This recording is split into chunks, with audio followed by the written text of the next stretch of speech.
नमस्कार, आप देख रहे हैं आप दी टुडे और मैं हूं आपके साथ वैशाली। आइए रुक करते हैं आज की खास खबर पर।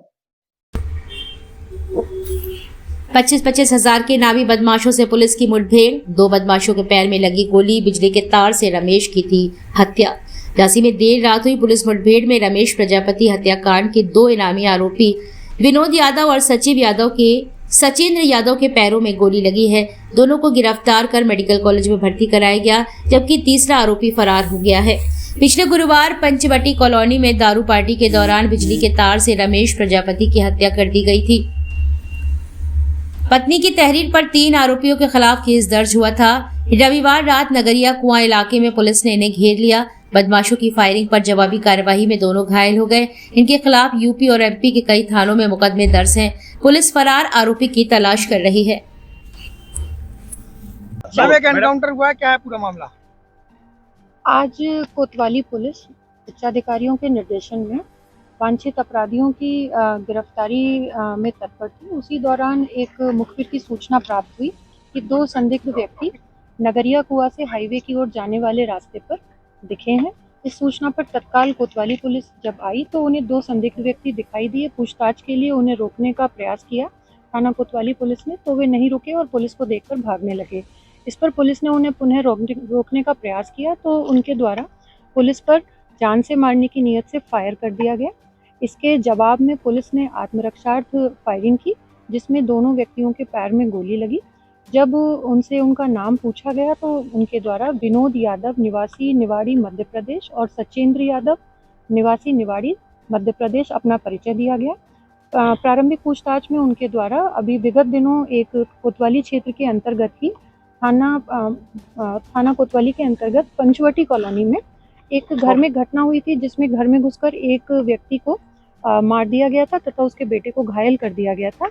उस घटना को इन्होंने कबूल किया है और इन दोनों को जो घायल हुए हैं मुठभेड़ में उपचार के लिए जिला अस्पताल भेज दिया गया है। आगे की विधिक कार्रवाई पूरी की जा रही है। मैडम क्या मोटिव था, क्या अभी इनसे जितनी पूछताछ हुई है उसमें इन्होंने बताया कि ये उस दिन सुबह से ही, इनका अभी एक साथी फरार है, तो ये तीनों साथी मिलकर सुबह से ही उस दिन शराब पी रहे थे और शराब की नशे की हालत में ही ये अपना उसका परिचित हैं जिसको इन्होंने मर्डर किया, उस परिचित के यहाँ पहुँचे।